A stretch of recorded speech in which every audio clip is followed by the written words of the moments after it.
vendre sa maison ou attendre que ton créancier hypothécaire la saisisse? As-tu déjà été confronté à une situation semblable? Si toi aussi, j'aimerais connaître les possibilités qui s'offrent à toi lorsque tu es dans une situation semblable, écoute cette vidéo-là. Mon nom est Jean Girard. Ma mission, c'est d'aider les gens à adopter des nouvelles habitudes afin d'atteindre la sérénité financière. Comment je fais ça?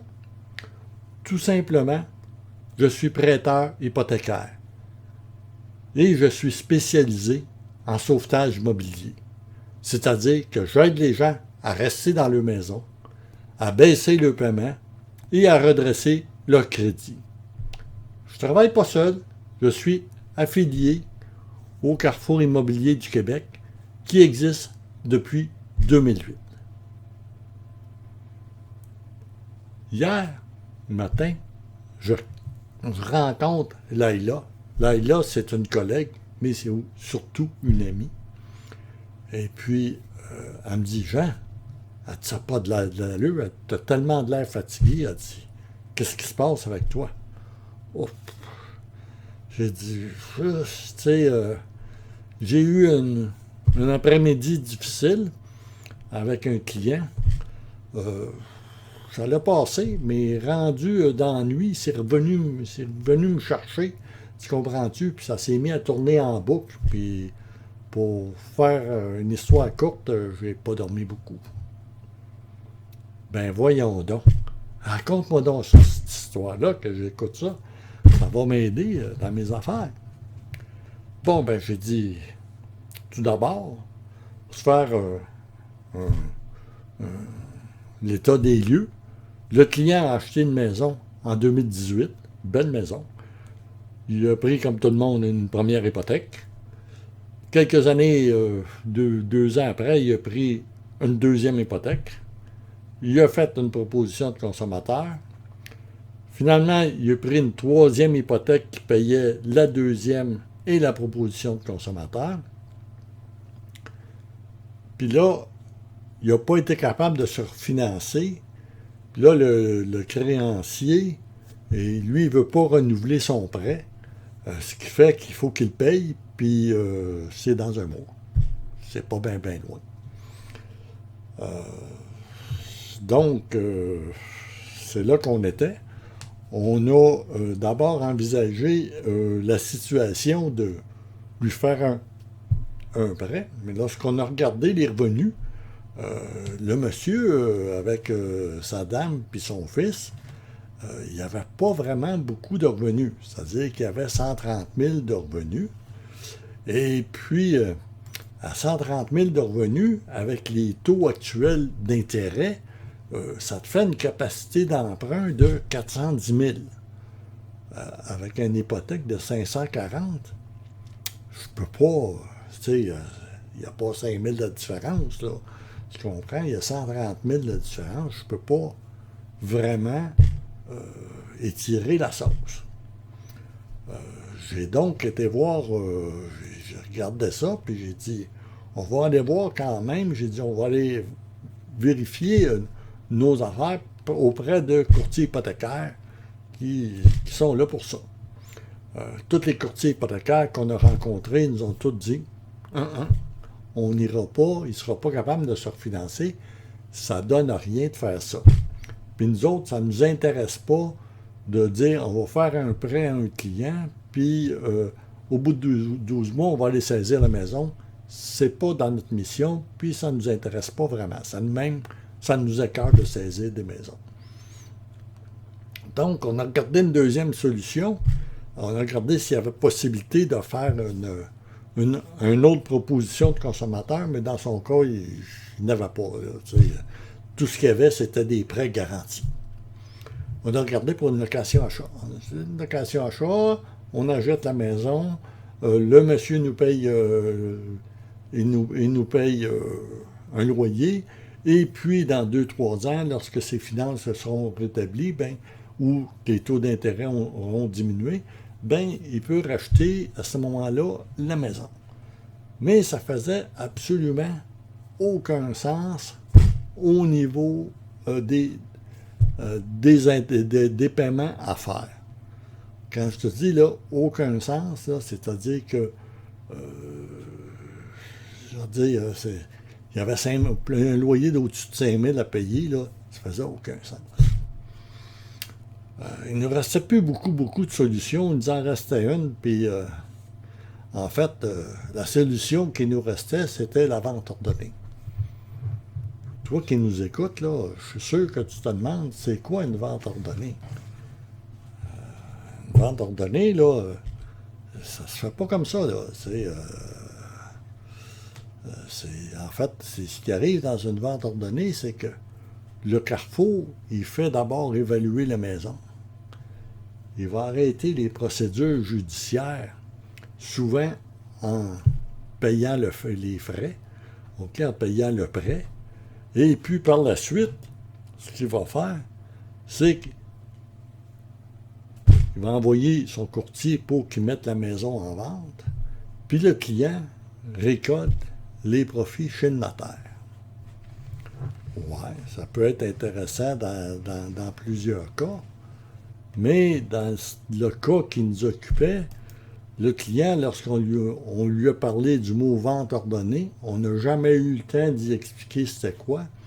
Il a pété une coche, là il s'est mis à hurler, à parler fort, il voyait plus rien, il entendait plus rien, finalement ça s'est arrêté là. Disons qu'il n'y a pas eu d'histoire d'aller plus loin au niveau de la vente ordonnée. Ouais, ça va pas être évident, mon frère. C'était tough, cette affaire-là. Ben oui, mais sais-tu, ça me fait penser à quelque chose qui m'est arrivé avec 2 de mes clients. Comme des clients, il n'y avait pas, les revenus n'étaient pas là pour l'hypothèque qu'il y avait. Eux autres, dans leur cas, ils avaient déjà reçu un préavis d'exercice. Un préavis d'exercice, là, pour ceux qui nous écoutent, c'est-à-dire que le client il est en défaut de paiement au niveau du paiement hypothécaire, et puis il y a 60 jours pour régler le défaut. Après ça, le créancier va demander un jugement pour pouvoir saisir la maison. Wow! C'est assez rare, ça, hein? Et puis, regarde, je vais t'expliquer, nous autres, comment ça s'est passé. J'ai eu 2 clients. J'ai eu Patricia, qui était en Montérégie, puis Arnold, qui était à Laval. Ah ouais, puis à part de ça, Patricia, lorsqu'on lui a présenté le plan d'action de faire une vente ordonnée, elle n'aimait pas ça, elle voulait rester dans sa maison, puis elle était tergiversée, puis finalement elle ne répondait plus au téléphone, elle ne répondait plus au texto, elle ne répond plus au courriel. On y a envoyé une lettre, elle n'a pas voulu répondre. Tu sais, à un moment donné, là, j'y étais, puis il n'y avait rien à faire, elle ne voulait rien savoir de ça. Elle était mindée, là, elle restait dans sa maison, puis c'était pour rester comme ça. À peu près, ça a duré, je vais te dire, à un moment donné, tu arrêtes de faire des suivis, parce que ça ressemble à des harcèlements, là. OK? Ça a duré à peu près 1 an, un petit peu moins qu'1 an. À un moment donné, je reçois un appel. C'est Patricia. C'est Patricia. Laïla, il faut que tu m'aides. Oui, Patricia. Comment je pourrais t'aider? C'est quoi qui se passe? Ben, il y a un huissier qui est venu ce matin, puis il m'a laissé un papier, puis il faut que je quitte la maison dans 10 jours. Oh boy! Tu peux-tu m'envoyer le document, que je regarde ça, puis qu'on aille voir un petit peu plus loin c'est quoi qui se passe? Finalement, lorsque j'ai eu le document, on a vu que le jugement avait eu lieu. Ce qui faisait que on ne pouvait plus faire grand-chose. Résultat des courses, Patricia, elle a perdu sa maison. a perdu l'équité qu'il y avait aussi sur sa maison. Et on avait prévu une équité d'environ 150-160 000 qu'elle aurait pu avoir si elle vendait sa maison. Puis là, évidemment, son dossier de crédit a été entaché, mais elle a aussi juste 10 jours pour quitter. On sait que c'est pas bien long avec les temps qui courent. Puis Arnold, lui, comment ça s'est passé, Arnold? Arnold, c'était un petit peu différent. Quand on lui a présenté le plan d'action, lui non plus, il voulait pas. Il voulait, je veux dire, ça lui a pris une dizaine de jours pour prendre sa décision, puis il a dit, je le sais que j'ai pas le choix, ils vont saisir ma maison, je le sais, mais ça faisait pour son affaire. Mais il a signé le plan d'action. On a mis le plan d'action en action. Et puis, ça s'est passé en avril. Au mois de juillet, la maison était considérée comme vendue. Toutes les conditions étaient tombées. Puis, il a passé chez le notaire au mois de septembre. Donc, Arnold a vendu sa maison. Il a récolté un petit peu plus que 200 000 d'équité, ce qui était quand même pas si pire.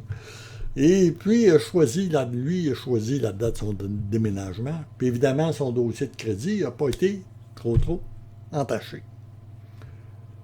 Ouais, mais Arnold, il a fallu qu'il quitte sa maison. Ouais, il n'avait pas le choix. Ou il a perdait, ou il récoltait 200 000 d'équité. C'est un choix qu'il était rendu à faire. OK?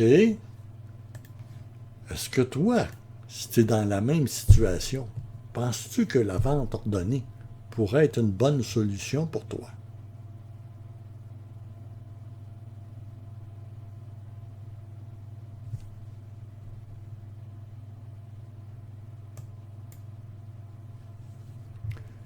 Si tu as aimé cette vidéo, je t'invite à cliquer sur le bouton j'aime et à la partager avec tes amis et tes connaissances, évidemment.